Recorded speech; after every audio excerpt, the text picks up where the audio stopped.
Yo, yo, yo, what's up, Kwanza Global family? Back again with another episode. This is episode 39. Back at it for episode 39. It's been a little minute, but we're back. We're back with the episodes. And, man, how have y'all been, man? How have y'all been? I hope y'all been good in the amount of time in between now episode 39 and the last episode 38. But in between that time, God has been good. If you follow us on socials, you already know the great, beautiful news. Me and my wife, as y'all know, as Grace, my beautiful wife, got married. And yeah, man. So we had some break in between and everything. These episodes, and during that break, man, great things have happened in between. So thank God for that. For thank God for life. Thank God for just giving us, a new day, and for just and for the opportunity for us to be with our loved ones during that time period, with our loved ones and friends, and for all the people that sent us and messaged us. Congratulations, and we appreciate all of y'all. We really do appreciate all of y'all who sent your love and everything. So we appreciate y'all for real. But yeah, man. God has been good. God has been good. God has been faithful. And yeah, it's just been filled. Everything's been good, man. And just been experiencing the love of God over our lives. From getting married to just progressing in life, just elevating and going and moving, towards, or moving towards, more and experiencing things that God has for us in this journey, especially stepping into a new space. In regards to marriage, in regards to being married now, it's a new space, a honorable space, a blessed space, a beautiful space, unified um, and its foundation being God, being Jesus, and so just really blessed to have had that time, that for us to have that break in between, and just to kind of you know just be just to soak in everything. So it's a blessing. It's a blessing. But yeah, man. Again, I hope y'all been good during that time period as well. Of you know during that time period of goodness, of great things happening. I hope y'all have been good as well. Um, but yeah, we're back, man. We're back with episode 39 right now. Um, and we just gonna be. I really no lie. I had this episode in mind before, for a little minute. Um, so like for a little minute. So it's been like a couple weeks, but I had this episode in mind. And what was the inspiration, or the of this video, is I was at the dentist. No lie. So I was at the dentist, and basically, so I was at the dentist, um, doing, for a follow up visit.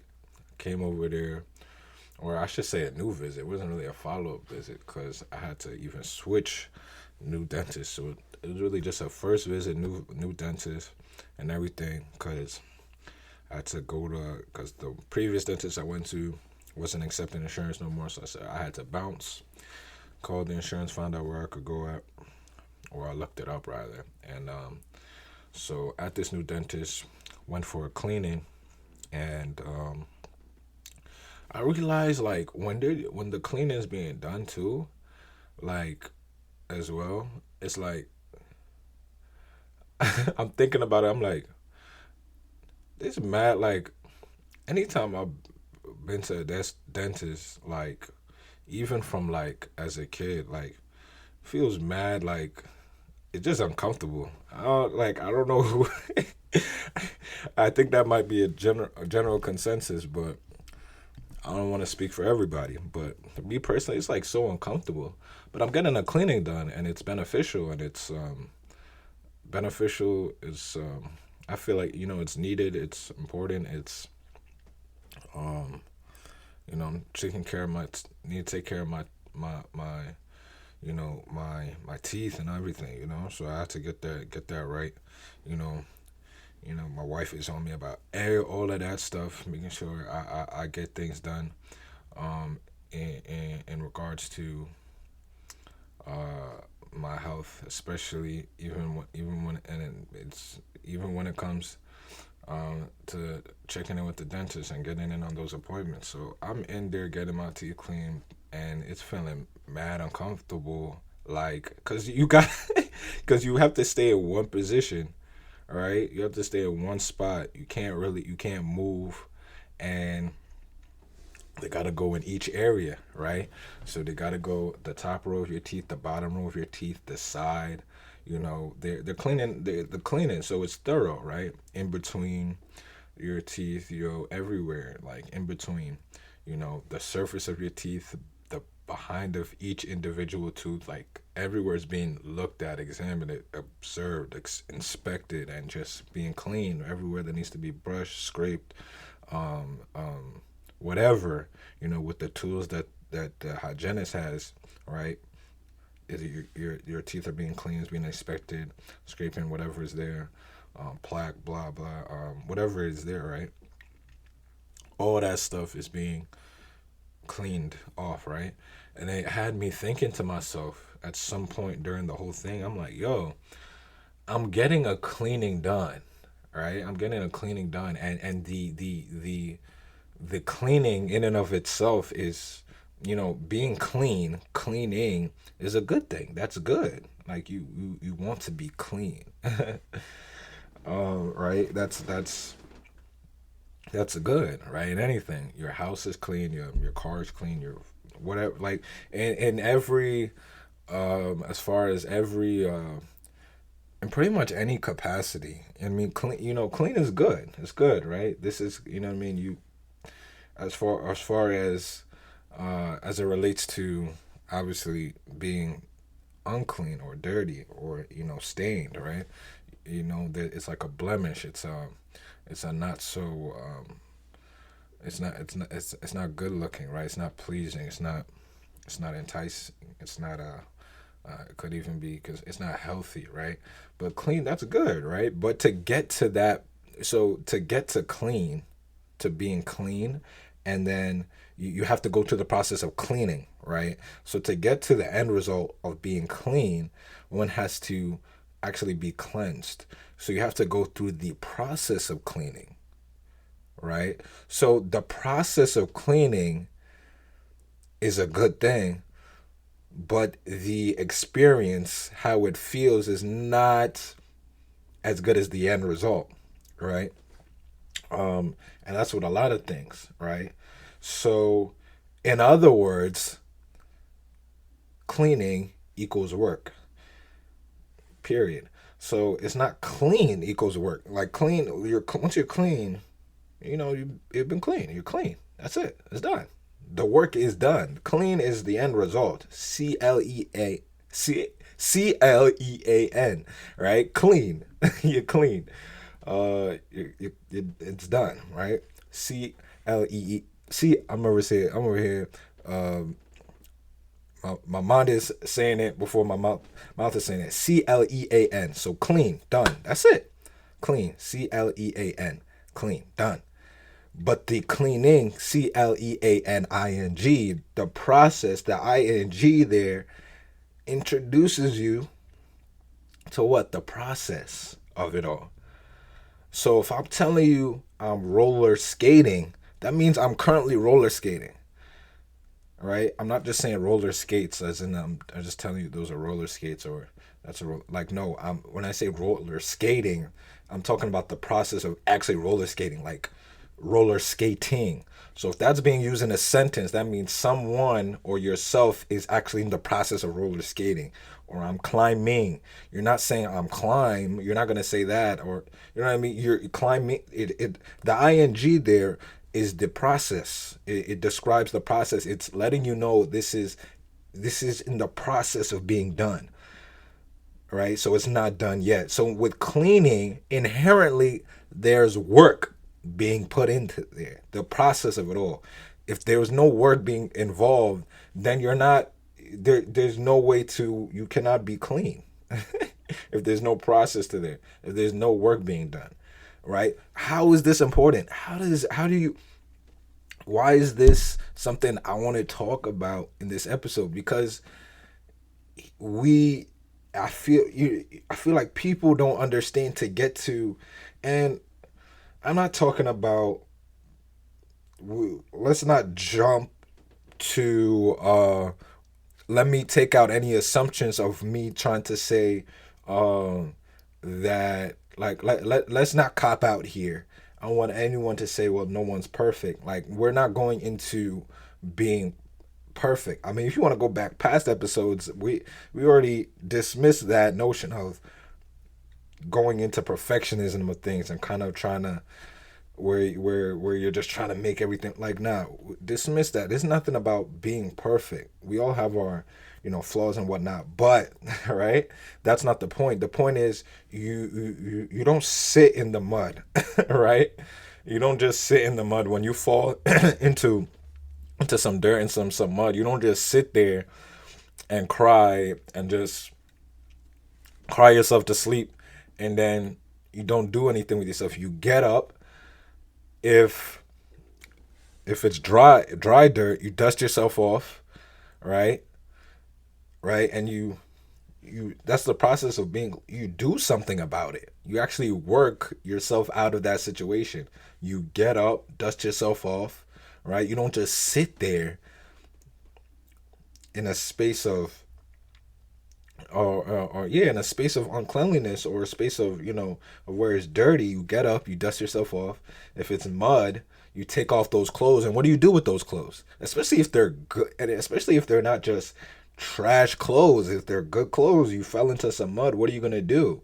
Right, your shoes fell into some, or even better, yeah, even more realistically, right? Because I don't think people just falling left and right, all right, unless you slip. But let's say even your shoes get into some mud and there's some nice shoes. You didn't expect it to rain that day and you stepped in some mud and whatever, and you got some nice shoes on and one of your favorite pairs. What are you going to do? You got to put in work to clean those shoes, right? Because you value those shoes. So you get whatever, you have to use some sponge, some a brush, whatever you need, and clean those shoes. So the process has begun to clean those shoes, right? So you have to put in the work for that. So it's not about even if and by chance maybe possibly they don't get those shoes don't get exactly as new or as mint clean as it was originally when you first got out the box. Okay, yeah, but you wouldn't leave your shoes covered in mud just because they're not gonna look exactly like they did or smell exactly like it did when you first removed it from the shoe box, when you first bought it from the store, right? It's not gonna be as clean. It's not gonna smell as clean or look exactly as clean as that, perhaps, right? It might be a little evidence of some stain there, maybe a little bit, maybe a little tiny bit, here and there, depending on what you have as far as cleaning materials, the cleaning supplies that you do have, right, for those shoes, right. I had this Jason Mark set for my sneakers that worked really well. But what if you don't have something like that, right? You just have an a used old toothbrush that you're not using, and or old sponge or whatever. You use that, right? To do the job. But at least you want to make those shoes look decent again, because you step into some mud, and you also don't want to be tracking that into your house, into everywhere you go, because what? It's not gonna look as perfect as it did when you took out the box. So I just went on there brought that example out to just say, like, don't let's not to not go into the space of saying no one's perfect. Let's not use that as a cop out. No, the point is that in our lives, to get clean from anything, whether it's drugs, whether it's addiction, porn addiction, whether it's issues with lust that obviously would contribute to porn addiction, and other things like that. Whether it's smoking habit, addiction, what's it called? Even eating too much, whatever it is, or whatever it's addiction or addiction, a bad habit, a way of thinking, whatever it is, that it may be in your life that you need to get clean from, that you need to release yourself from, that really, scrub off, really get off of you. It takes work. That cleaning takes work. Again, cleaning takes work. It's inherently it does. So the same way you have to clean your shoes, you have to get what you need to get to. You need to get the soap, you need to get the whatever it is, those tools, and clean off to the best of your ability. It takes work, and that's just a part of the cleaning process. And back to the example of when I was at the dentist, I mean, you have to really look and see under light, right? So not only was the hygienist cleaning my teeth, but there were what were the things involved in that? He had an overhead light so he could see what was going on. He could see under under each tooth. He could see on the surface of it. You could see on the side. You could see all of that, right? So this way he could actually see what he's doing, be able to clean and observe. You can't see anything that you don't put light over. What could he possibly see? I mean, as great as his eyesight may have been, right? The hygienist doing my teeth, he might have 20/20 vision. Young guy could probably see, but no. He's cleaning my teeth, so that takes work. And not only does it take work, right? He has to be able to, without a shadow of a doubt, be able to see and make sure that he can see clearly where there's something he needs to remove and what tools he has to use, right? So maybe if he couldn't see exactly what was what, you couldn't tell, for instance, he could have used a tool or he could have not even used anything at all, because there was no light being illuminated over every part of my the inside of my mouth to be able to see every tooth. If there was no overhead light to be able to see each and every one, maybe we would have missed a spot. Maybe we would have missed a part. Maybe you should have scraped a little bit, or use this tool to do this, or to scrape here, do that, pull that, do this, do that. Maybe, right? So when you're relying on your own your own vision or your own judgment to see what it is, or you have to put some light over that, right? So there needs to be some type of illuminating light exposing what it is there that's actually unclean, that's dirty. And then you got to put the work in there. You got to put the work in. You got to put the work in, man. You got to put the work in to then, once you identified with that light, that light that light, once you put in that work in, and there's a light that exposes those things that are not clean in you, that are not clean in your life. Once you have that light that exposes those things to you, right? I'm not saying someone or something should, no, I'm saying there's a light. All right. Like, let's talk about that. So what is that light? God is that light. If you didn't catch that message, God is that light. Jesus is that light that will expose. And let's not take this into offense, right? I'm not talking about the way the world exposes, where you get canceled, you get this or that, or you get ridiculed, you get embarrassed, you get humiliated, you get shamed. All these things will happen when when people talk of expose when it comes to the world, right? Or the culture or society. You kind of get exposed. You're basically it comes with a lot of negative you know effects, right? That I just named, like shame, humiliation, embarrassment, fear, anxiety. All these things will come from being exposed, right? So no, when I talk about this light, which is God, which is Jesus Christ, who illuminates over those things that are unclean in your life, right?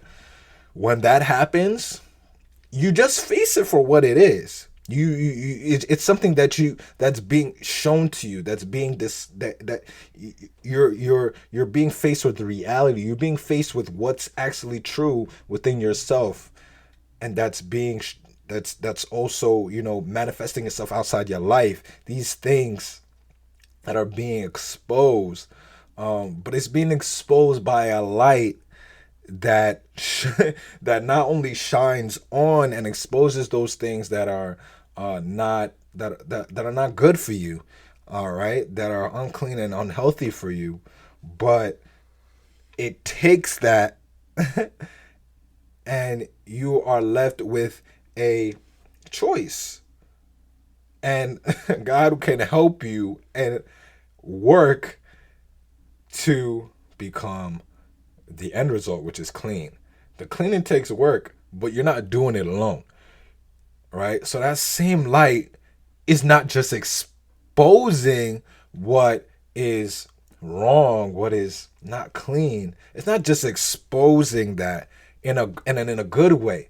It's exposing that to be able to see what the issue is. We're not hiding it. You can't hide you can't address what you're hiding, right? If I'm looking for the remote and I hide the remote, you know what I mean? Like, if I hide the remote from myself, or put in a place where I might forget that it's there, how am I supposed to really solve the problem of what, what I mean, or have a solution to watch TV or anything if I'm over here, putting the remote somewhere I can't really reach it? How am I supposed to, what I mean? It's it's counterintuitive to your growth, right? You can't something you can't, or rather I should say something you can't see. How can you then go about fixing it or finding it? That's a way better way of me putting it, right? So if the room is pitch dark, how am I, and I have the ability to turn on the lights, so this way I can then expose the location of the remote control. I'm looking to watch TV, the lights are all off, right? It's pitch dark. If I put on the lights, I can expose where the remote is. There's nothing wrong in that. I'm exposing what I'm fixing the issue I have here, in that I'm not able to see what I'm looking for. So now that I can then get the remote, turn back off the light, right? Or whatever, if you're watching the movie, right? And then boom, I can then continue, problem solved, right? So relating this to ourselves, like we can then, once we are able to then find what it is we're looking for, what is that trauma that's causing me to be triggered all the time? What is that in my past that I've hidden away, that now it's in the dark? I can't even see it. I don't even know why I'm talking like this, why I'm acting like this, why I'm acting out like this, talking like this, behaving like this, all these things. You don't know because you put it in the dark. You left it there.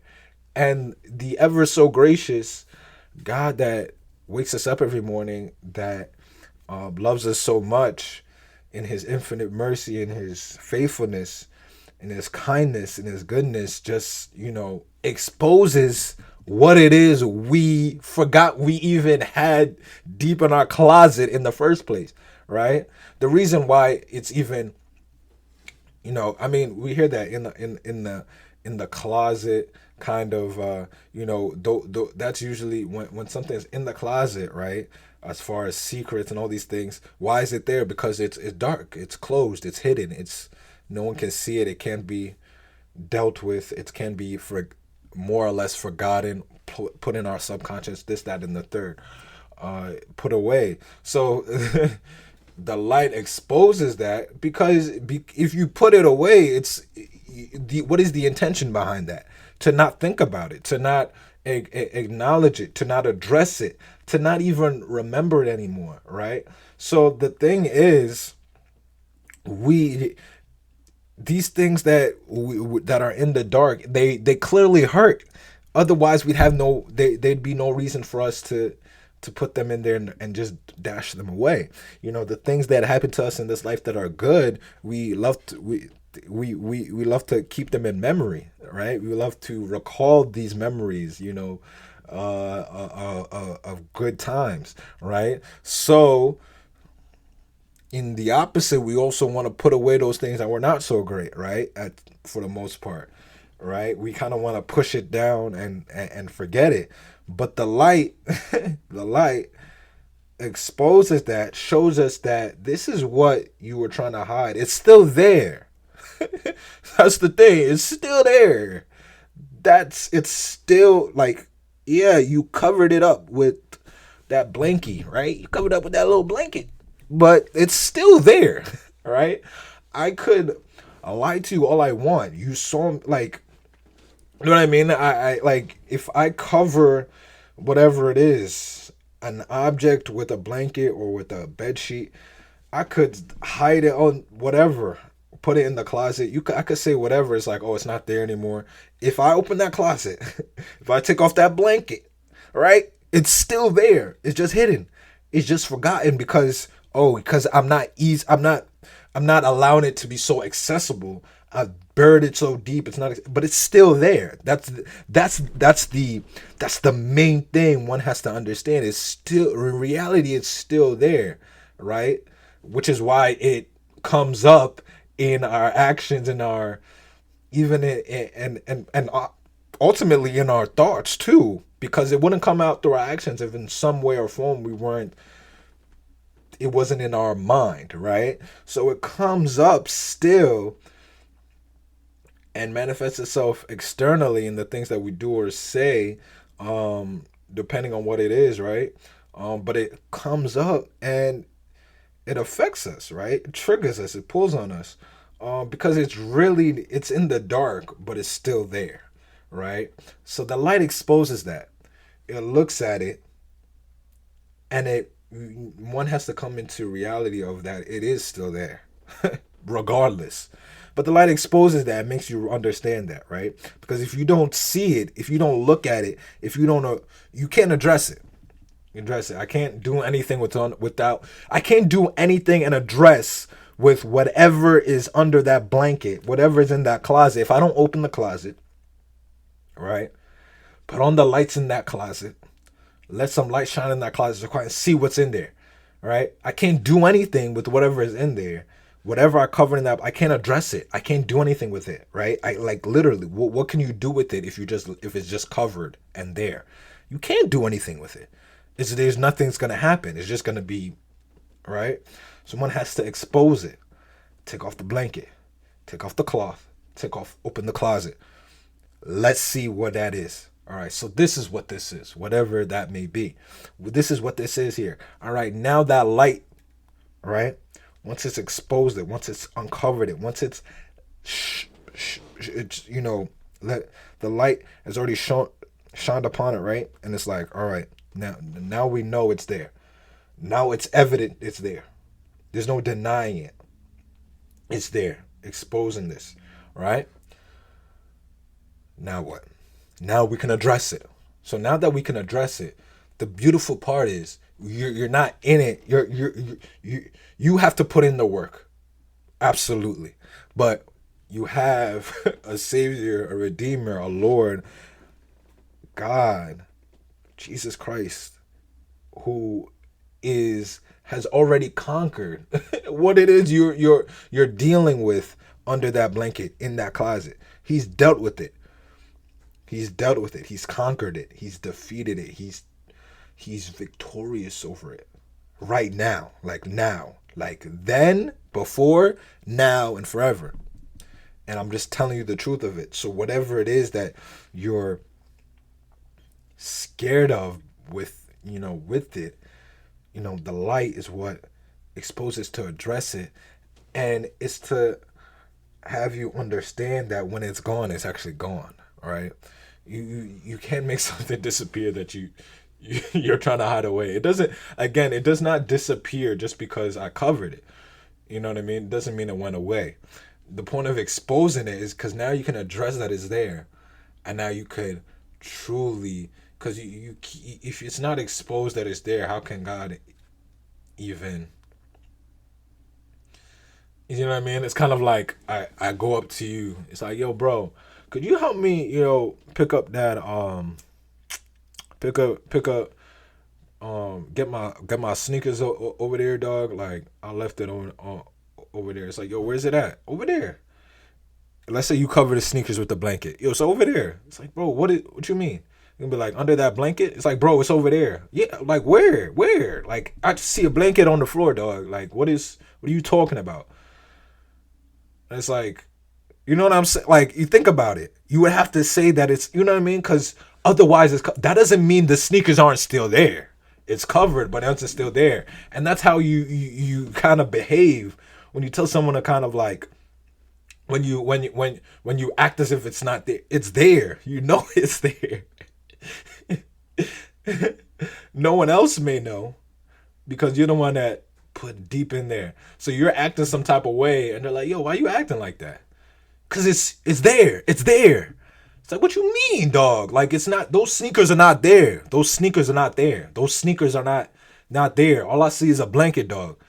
You again. We're switching back and forth. If you see the core, like you're acting out in anger. You're acting out in fear. You're acting out in anxiety. You're acting out of this what you've been gone through all these years, and your homie, your friend, your mom, your dad, they don't understand because you've hid it all these years, right? You've hid what you haven't exposed all these years. You've hidden it, but because you've hidden it so well, right? You forgot you've hidden it, and you're talking about, yo, there's something there. But all you're seeing, all like that other everyone, just like your homeboy seeing it. Right now, you've taken the place of the homeboy in this example, where all he's seeing is the blanket, and you're telling him to pick up them sneakers. And it's like, yo, pick up my sneakers for me real quick. Pick up my sneakers for me real quick, bro. It's right over there. And he's talking about, where is it at? What you mean, get your sneakers? You know the sneakers on the blanket, but it's like it's as if you know what I mean. It's like you're not. That valuable information isn't being conveyed. You just tell him to pick up sneakers that are under the blanket. But how is he supposed to know that's under the blanket, right? Unless he just guess. All you saying is pick up the sneakers, right? Sneakers are there, and that is truth. No matter what, whether the blanket is over or not, the sneakers are there, right? The sneakers are actually there, but who could see it unless it's exposed, unless it's uncovered, right? Which is what the light does. So let's stop believing. No, like, don't relate this to what human beings have done in the past by any means. Let me bring that up too as a this as a just to remove all assumptions, right?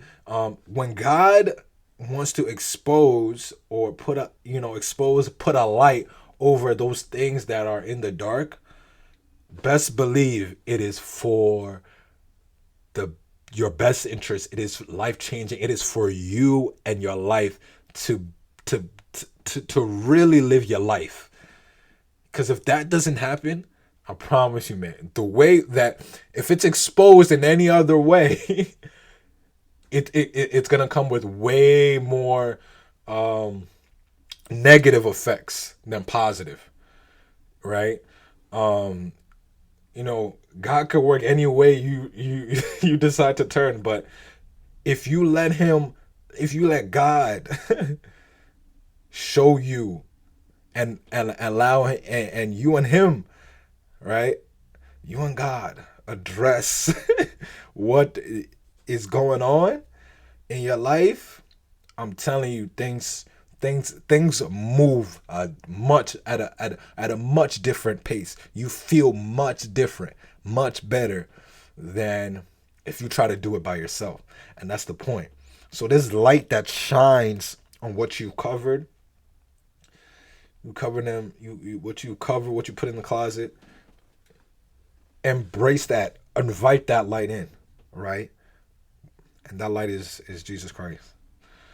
Invite that light in, because he will tell you, and he will also restore you. He'll redeem what was lost, what broke you. You understand? So it's not this is not, and but there's work involved, and part of that work, a big part of that is allowing God to expose what it is that you've buried in the first place, that you've covered, that you put in the closet. You allowing God to shine his light, to shine himself, because he is the light, right? To shine himself on, those issues, those problems, those fears, those traumas, those secrets, to allow him to shine his light over those things, right?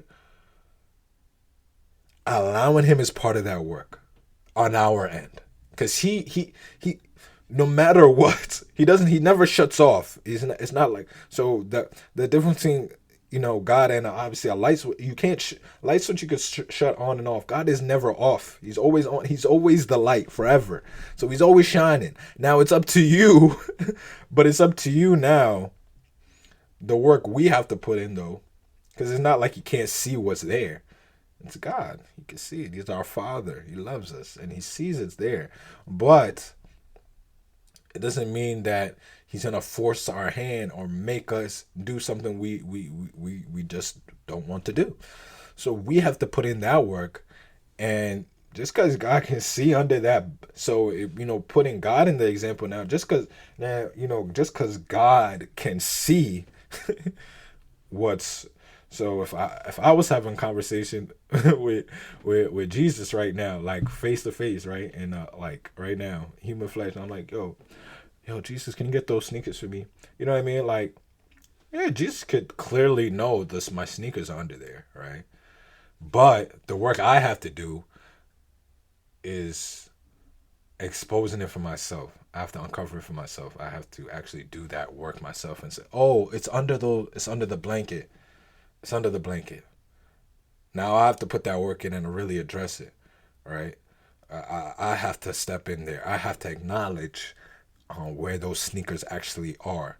It's there, but so where is it? How come I can't? How come it's not evident, right? That is there. It's like, oh, and I look over. I know those sneakers are there. I know there's something there. My work is to take off that blanket. My work is to go into that closet, grab them out, or put on the light in there, like, or you know what I mean. Or I mean, my job is to, or rather, open the door of the closet, right, and so it can be seen. It's like, there they are. Yep, they're right there.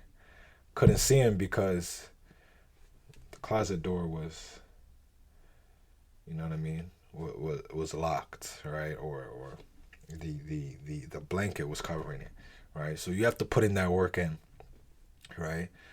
Because it shows that you're ready.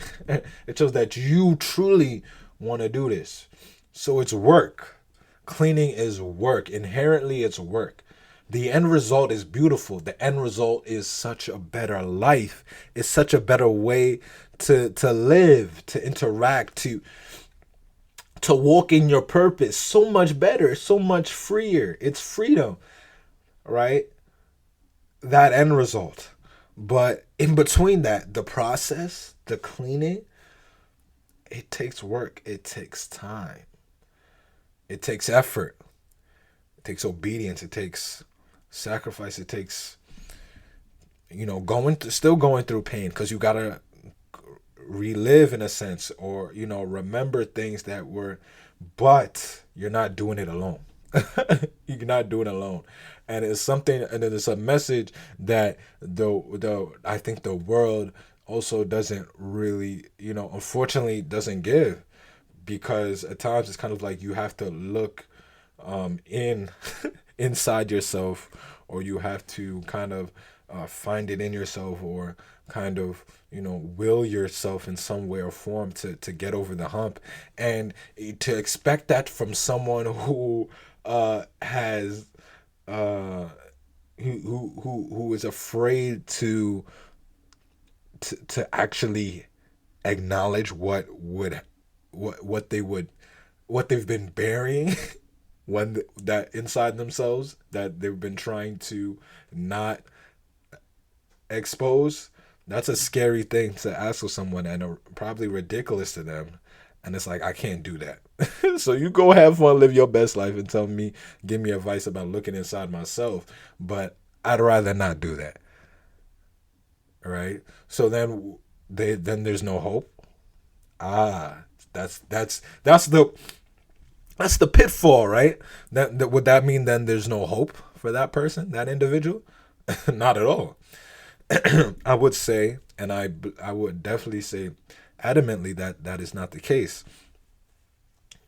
Why? Because you do not have to go into that closet, um, um, take off that blanket, that cover alone, right? But you do have to take it off. You do have to go into that closet and expose whatever's in there. You do have to let it out. You do. At the end of the day, you do. You have to put in that work, but you're not doing it alone. Once again, God is right there, and it's kind of like an example. You know those in the movies, or especially I think more of the, in my head I'm envisioning like the animated ones where like the UFO comes in and like the light shines on the individual or the object, whatever, and it kind of just floats them into the ship, into the motherboard ship. But think of it like that. When you expose I don't care what it is. Like legit, I don't want to know. I don't care. It doesn't matter what it is. I say that just to say it doesn't matter what it is. Whatever it is that you've kept in the closet, you've kept dark, you kept hidden, buried under the blanket, under the cloth, whatever you kept hidden, expose it, and then let God's light shine on it. Dog, it's like that like, now envision that, now that you've gotten that example of that of God's light kind of just taking that trauma, taking that weight, taking that burden, taking that sin, that those negative thoughts, that depression, that those suicidal tendencies, that anger, that bitterness, those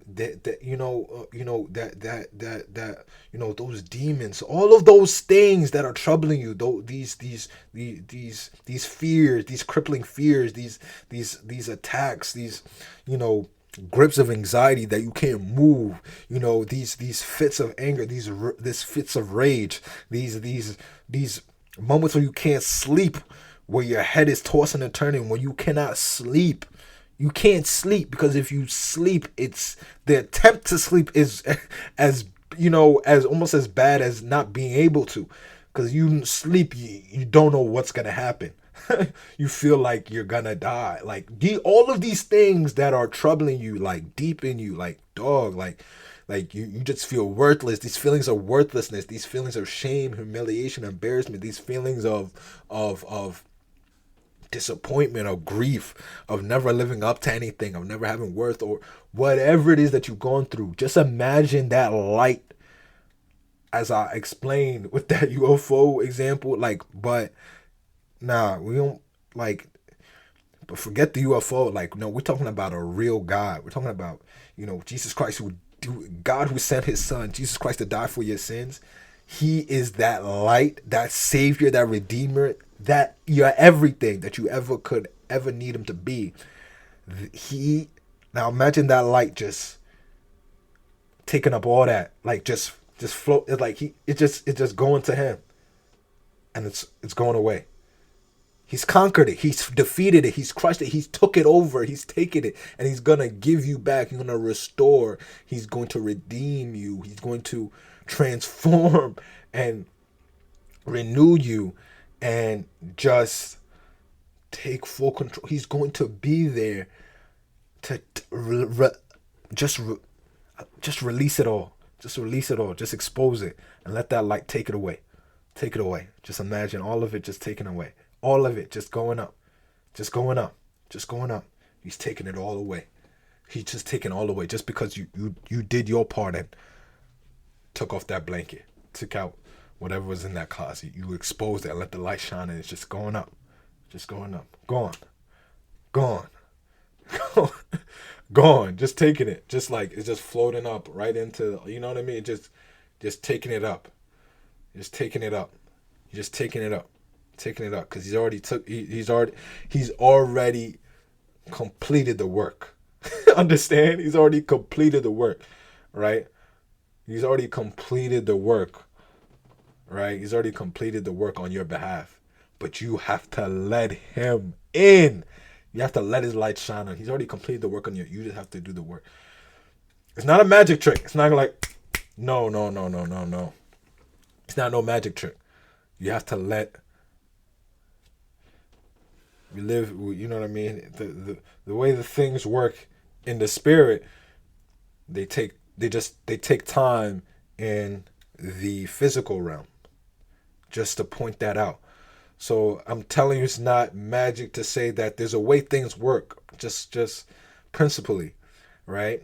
There's a way things are ordered or work, and it happens in the spirit. It happens spiritually. It happens right there and then. And you can, at times, you could really even like feel it, just by the grace of God. You could sometimes even feel like the work, like kind of just, right? But it takes time. So it takes effort. So each day and wake up, don't fall into despair, but understand that light, that Jesus is taking that despair, taking all of it. And He's, again, imagine that light, just taking all of it up. Just taking all of it up, right? It's off your shoulders. Now you have to believe it and act in it and move in it and walk in it. And that you will then see what's already happened in the on the spirit, in the spiritual side of things, come into the physical. And that's the realest and most straightforward way I can put it. So cleaning takes work, but you do not have to do it alone. You don't have to do it alone. It takes work, absolutely, inherently. It just takes work. It takes work. It takes work. But you do not have to do that work. Go through the process of the work alone. You do not. Now that is a promise. You do not. That is a fact. That is a fact. So if you're doing it alone, or if you think you did it alone so far, maybe you need to rethink that. Maybe you think you need to rethink that. And you know what I mean? If you think you did it alone, maybe you need to rethink that. And and understand, um, the the the the goodness of God and how he really is there. But we have to want him to be there. We have to want to be there with him, right? And then we can get somewhere. Then we can get somewhere, man. But we have to expose what we don't want exposed. And in reality, you think of it for yourself. Practically speaking, the things that we don't want to expose, right? We don't want to expose them because, again, of very valid reasons, right? Um, if they're not you know what I mean? So therefore, the hesitancy to expose them is is um it makes sense. It's natural. It can be understood, but then one has to also realize the nature of God and understand that you know what we're hesitant to expose, right? You know what I mean? Again, it's not we're not dealing with we're not dealing with we're not dealing with something that God cannot see or hear, whatever, right? It is the fact of the matter is God's love is so great, man. Again, He want you can be hesitant all you want, but at some point, His love calls out to you. His light is evident to you, right? So at some point, there's a point in life where we can we need not allow our those things that we don't want to expose to then dictate our dictate us or the choice to then really give it to God. And the reason I say that is because if you're letting if those decisions that are so that you refuse to that you'd rather not expose are the same are what if those things that you choose not to expose are what is then influencing you or affecting you making that decision, right? you One would have to second guess why they're exposed, because if you give them that much credibility to then allow you to not expose them to you know a, a loving God, a merciful God, a God who created you and who knows you from inside and out, who wants to help you, who already knows what you're going through. Think about that. He already knows what you're going through. He already knows exactly what it is you're trying to hide, because you can't hide anything from God at the end of the day. He's God. So if you can't actually hide anything from it, put it into perspective. You're then allowing what you don't want to expose, but in the reality of it, it's already exposed because God already knows what it is. But you're allowing what you don't want to expose you're allowing what you don't want to expose to then influence your decisions, and that means it has credibility. It has some type of influence over you, some type of um, you know some type of force or to be able to dictate your decision not to expose what's already known to an all-knowing God. So an all-knowing God who knows all of these things, what exactly are you hesitant about, right? So there's fear there. There's fear there, and I just want to tell you, like, to y'all listening, that fear, again, it's just a lie from the enemy, right? It's just a lie, just Just the evil one telling you that you can't get out of what you're going through. You can't get out of your situation, or you know what I mean. It's better off you keep those things secret or in the closet, and you better hope it doesn't come out, kind of thing, right?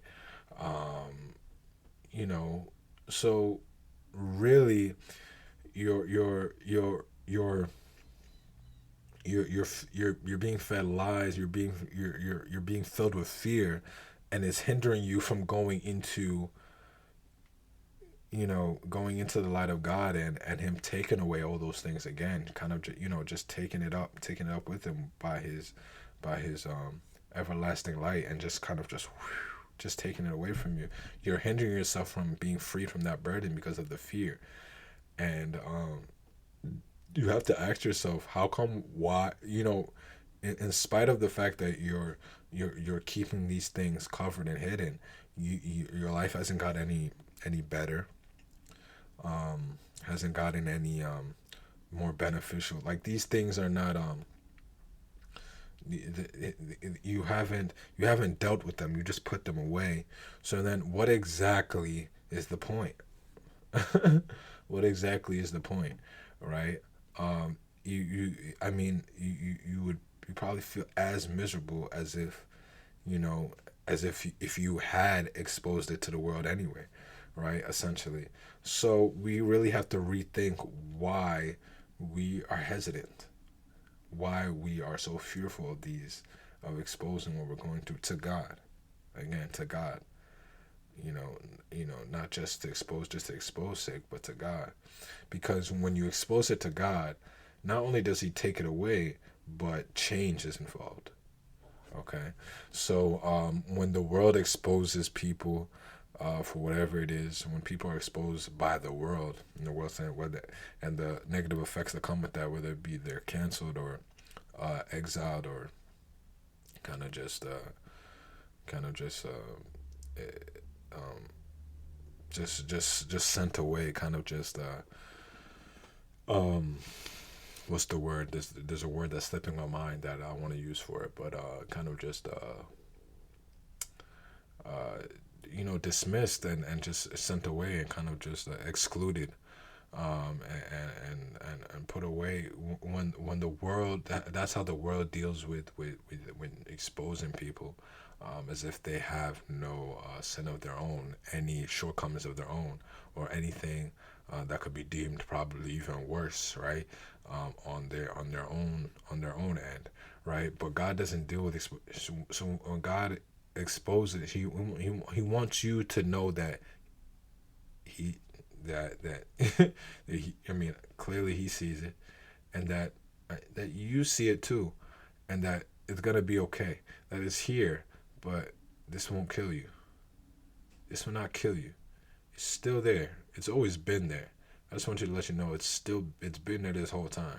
It's not like it just popped up. No, it's been there this whole time. It's not gonna kill you. And guess what? Once I take this away, once I deal as I dealt with this, rather, I've dealt with this. I've taken this away. Now listen here. Change is gonna come.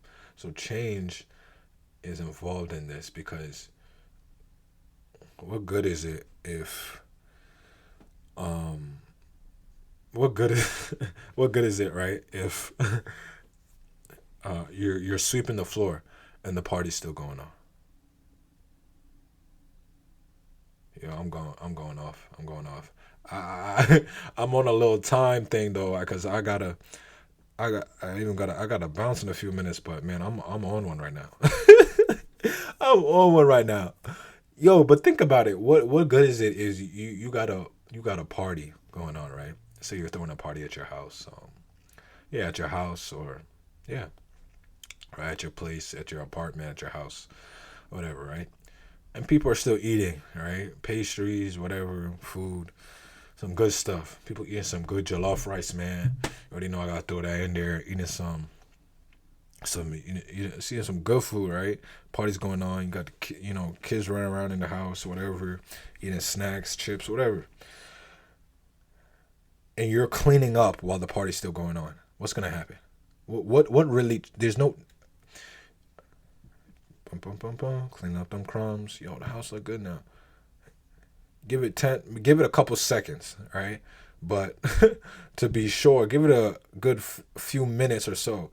You're gonna be you, with, like, you know what I mean, like, reasonably, you're not gonna be like, dang, I just cleaned up this place, yo, it's still, how do we get messed up again? The party's still going on, so there's food kind of falling from people's plates, kids running around, chips, crumbs all over the floor. So it would serve you not to clean and not change what caused the and not allow for change to occur, which is allowing for the party to end, or in your life allowing for change to come. Once that process is done, right? Once that process, or rather, as the process is going, the change has to occur within that process, because of course, there's no, you can't get to the end result without change, right? Either. So it's like, you something has to change there. So in the example I gave, the party has to end. So that has to change. That's one crucial thing that has to change. The party's still going on. You're cleaning. You're cleaning. You're cleaning. You're gonna keep cleaning, dog. It's not gonna stop. You like unnecessarily. One should say, like, you're gonna be. You're not fixing anything. Effectively, cleaning would be waiting. All right, party's over. Everyone's out the crib. Now it's just you, the wife. It's you. Now it's you, the wife, or the husband, right? The kids at home, right? Now everyone's out the house. No more food being passed around and cleaning. Now you can clean up, because in a few hours, in a few minutes, in a few days, there's not gonna be just crumbs falling down the floor, because nobody. There's not 100 people or however many people that are at the party eating at the same time, and kids running around the place eating too. You know what I mean? Like, realistically speaking, something, food will fall off plates, or this, that, and third. It happens, right? Food, stuff will be left here. You're throwing out plates. Someone's gonna grab another plate, grab another can of soda, leave it here, leave it there. You know what I mean? So you're not gonna clean during the party. You're gonna wait till after. I mean, here and there, maybe you'll throw something just because maybe it's convenient for you to throw it out. But for the most part, you're not gonna go on a whole cleaning the whole place, or just waiting for someone to finish. And it's like, oh, I'll take that for you. You you wouldn't enjoy the party that way. So in the same way, um, transitioning to uh, in our lives, in our situations, once you expose that trauma to and give it to Christ, you the work is put in, and then change has to occur in our lives. So whatever it is we're addicted to, we have to set boundaries not to feed into it the more, because you're just cleaning up something you're going to keep spilling. It's like me pouring out soda, cleaning it up, pouring it again. Like, what do you know what I mean? Now you're now you now you're just going into insanity, because you're not doing anything, because at that point you're not getting clean. You're just enjoying being dirty. You're just enjoying being dirty, by kind of just, you're not effectively doing anything. You're just not either effectively being dirty, or you're just or you're not you're ineffectively cleaning, or you're enjoying being dirty. You know what I mean? Um, but with one, ineffectively cleaning, once you realize you're ineffectively cleaning, hopefully you realize, like, all right, this is not working. I'm not doing this right. You know what I mean?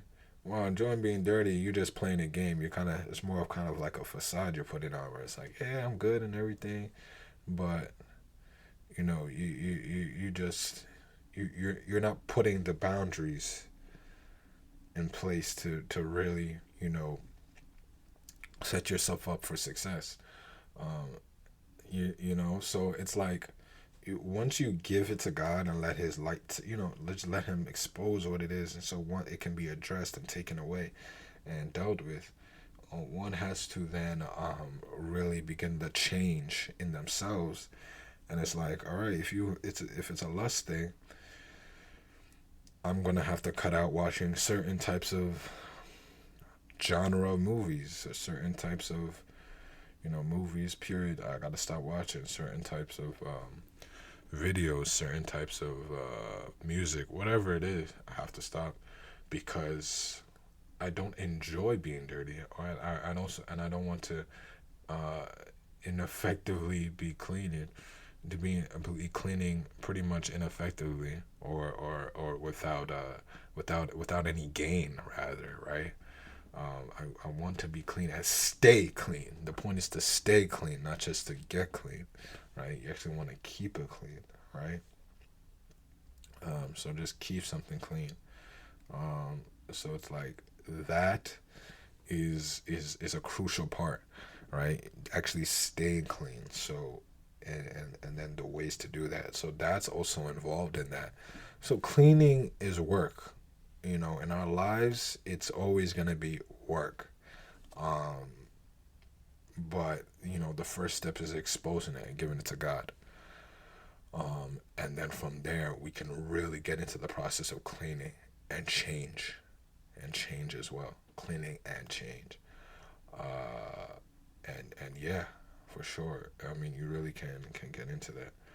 Um, Another example is like um, you you come back from playing basketball, or whatever it is, right? A sport, right? And you go into the shower, you get home, go into the shower, wash off. You're not gonna put on those same clothes you just wore, that you just took off, and that you just took off to go into the shower. You're not gonna wear them again. After you just those same clothes that you played sports in, that you played. In my case, it'd be like basketball, right? You got all sweaty in it. You're not gonna wear that as soon as you get out the shower, because it's all sweaty. It's all soaked. It's you know what I mean. It's covered in sweat.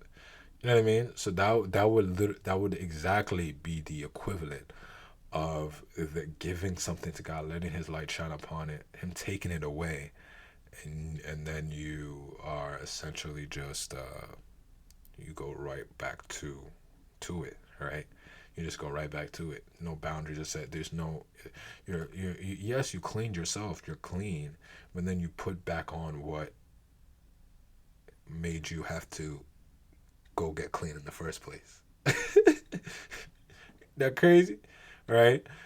Right. So let's not do that, right? So you don't want to, because then what's the point? Why'd you hop in the shower? You're gonna put on your sweaty clothes again. Why? So then you won't hop in. You know what I mean? Like that. It's like anyone who's next to you, or who touches your clothes, gonna be like, dog. You could be like, yo, I just showered, man. I'm good. What you talking about? It's like, dog, you are sweaty. You're drenched in sweat. Like it's smell hella musty right now. And it's like, oh, it's because I just played in these. You know what I mean? Like, but I showered. I just wore these again. People look at you crazy because it's like, what's the point of showering? If you go and put them back on, you might as well just wear it till you was till what? Because you showered over there, you should have just wore it till, you know what I mean. If you wasn't ready to finish wearing them, right? I guess, but that'd be the equivalent to giving it to God, and letting His light shine on it, addressing it, dealing with it, have Him already take it away, and then you go right back into it. The next day, kind of just like, kind of just giving in. But again, it happens. We fall, we mess up, we slip up. But I'm really talking about if when it becomes a consistent behavior where you kind of just, you know, where you don't want to fall into a cycle, kind of just um, taking, or being in the process of cleansing yourself just to fall back down, and then repeatedly doing that, because then one has to be honest with yourself. It's like, are you really trying to get clean? Like, or, you know what I mean? So at that point, it's either you enjoy being dirty, or you just haven't, or yeah, yeah. I mean, I think that's the best way to put it. You either enjoy being dirty, or that's it. You know what I mean? You either enjoy being dirty, or you know what I mean, or you're kind of just stuck. You're stuck, and you're cleaning for naught. You know what I mean? You're cleaning for naught, right? Either you're stuck, either you enjoy being dirty, and that's the rally. You're not ready to get out of it, or you do, but you're stuck in a place where you're kind of, that you're truly cleaning for nothing because you let it, been cleansed of it, you've been made clean, and then you fall right, you fall right back in. You kind of slip up, and you're like, you know what I mean? You slip up, and then it's kind of like, dang, you know what I mean? It's kind of like, you messed up. You know what I mean? You messed. You know what I mean? The point is, you're clean now, so you can't go right back into it. But it's a process. It's a process. But most importantly, within that process, change has to occur. It's not a one and done thing. It's not a one and done thing. Change has to occur to allow one to stay on that course consistently, obediently, deliberately, really being conscious of it to the best of our ability. Because again, we slip up, but we also don't want to fall into a space where we become where it becomes, now it's a joke, right? So essentially, cleaning is work and involves change, and that's it, man. That's it. And I just felt that's so important though, in this life where it's like people trying to uh, look clean. They want to look clean. This world wants to, in the best way, look clean more so than actually being clean. Um, that's a word. This world really wants to, a lot of people would rather and prefer and could care less as long as people perceive or look or think of them as clean rather than actually being clean. All right.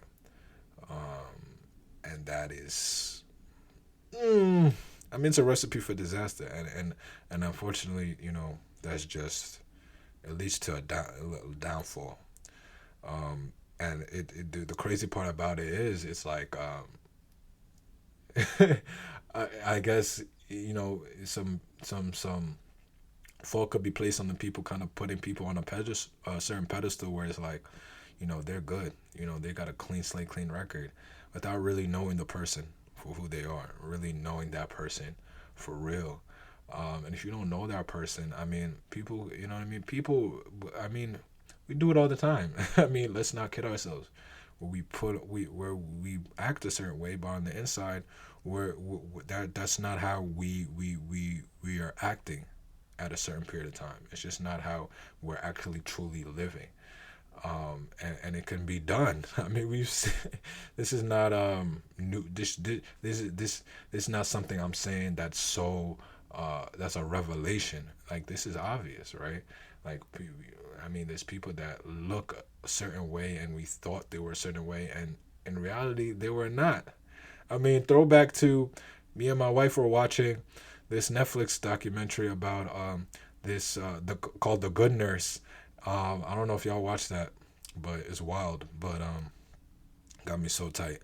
But it was a story I had read a couple years back, and that I had told uh, my wife about. I told her about the story even before we had watched it, before it came out as a Netflix doc. But I told her about it one time.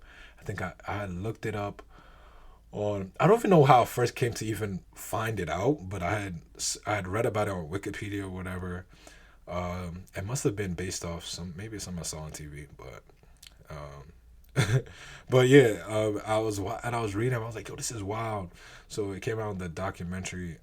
I mean, the documentary. So actually, now I'm thinking about it. Yeah, I watched the documentary with my wife, but we also watched the actor portrayal version of it, the Netflix movie of it as well.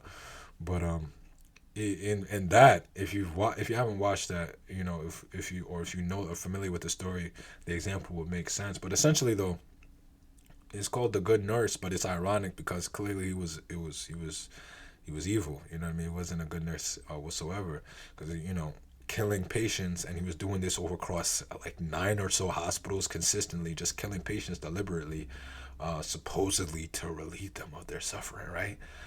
So he's killing patients deliberately, taking people from their families, murdering lives, just murdering people, really murdering, just murdering people,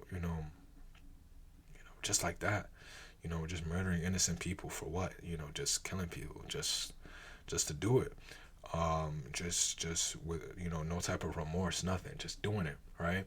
And so when you listen to the individuals that worked with him, they speak of they would they for the most part spoke of him fondly though, right? Because they couldn't disconnect what they believed and perceived this individual as. They were like, they couldn't believe that he could do something like this, but they didn't know who he was really. Yes, they worked with him, but you did not know him. Just, I mean, this is just the root of it, the honest truth. You did not know him. You were colleagues with him. You worked with him. Yes, he was your coworker. This, that, and this, that, and the third. And yes, that is true. But outside of that workplace, you did not know him in his heart. You did not know him, in his mind. You did not know him in his mind. You did not know his thoughts. You did not know him. Him. Like how one acts and from a day-to-day basis, I think we confused with how that who that person is. Like that's them. That's just them generally. And we missed the mark with that. And it's like, I mean, as human beings, we we fall short on a lot of things, and sometimes our judgment is wrong on people, and we have to understand that. We have to accept that our judgment is wrong. The only person who has perfect judgment in everything is God, is Jesus Christ, man. Really, because imagine that. And me and my wife were getting tired. We're like, what you talking about? This dude being your best friend, like why you talking to him like that over here? Like you killing, murdering y'all patients, murdering people, taking them from their families. You find this out and you over here talking about, like, to this day you're talking about him being your referring to him as your friend or best friend, whatever. It's like calling it, like, it's like, you know what I mean? And it's like, yo, it was just I'm not gonna lie, I was like, yo, this is crazy, yo. I would have been like heated, but but when me and my wife are more perceptive about it, we understood that it's like the shock, or the revelation of who he really was versus who they thought he was. It's like they couldn't they couldn't it wasn't something they could reconcile. It wasn't something that they could fathom or really understand totally to this day, that they could understand totally. So her calling a friend, it's almost like, it's almost out of it's more, I personally believe it's more out of just it's just so unfathomable that that she really thought she knew who she was working with, right? um but she knew that but I mean, clearly she knew what he did was wrong. I mean, it wasn't she wasn't so blinded to not help law enforcement, um or help law enforcement, make him confess and be punished for it. She wasn't so blinded not to do that. But you could see the almost the what's the word? Yo, I hate when these words slip from my mind, yo. You could see the conflict, going on, where it's like because she mentioned that she felt like she was betraying him, and I'm like, that's one of the parts where me and my wife were like, dog, what? Betray, say betray if you may, whatever you want. Do not care. He going to jail. He getting punished. He gotta go. That's how we were we were on it. But one has to really be perceptive, and it's the exam. It's really just to tie it together. What I was saying earlier, where it's really easy, where we think we know. People trying to look clean versus being clean. We think we know what people are like or who people are, and to some degree, to some extent, or we want to have the benefit of the doubt with it. But ultimately, we are wrong a lot of the time. We can be wrong a lot of the time and are wrong a lot of the time with what people are, with who people really are, and it goes into what people are really going through, or how they, you know what I mean? Which is why we end up not even reaching out to people, or trying to, really talk and have these conversations with people, because we think everyone's okay, or we think that everything's all good, when you really don't know what's going inside someone's heart, what they're battling with. So, and it doesn't mean that everyone is again, what's the word, is out to do, is thinking evil per se, not like that, but people also, it also works in the sense where people think, oh, their life is perfect, when it's not. And it's not like they're doing anything bad, but maybe they're going through, things inside their life, but you're assuming, because they have this, that, and the third, that they are living in perfect peace, but they're actually living in disarray, right? So, you know what I mean? Our judgment is flawed, and, social media doesn't do a great job of, of making us any more perceptive. But again, that's not the blame of social media. That's just us not being real with ourselves and one another, and really being intentional about talking to people, and being more perceptive, and having, looking at things in other ways, and actually showing love, and actually relating to people. These things are being lost.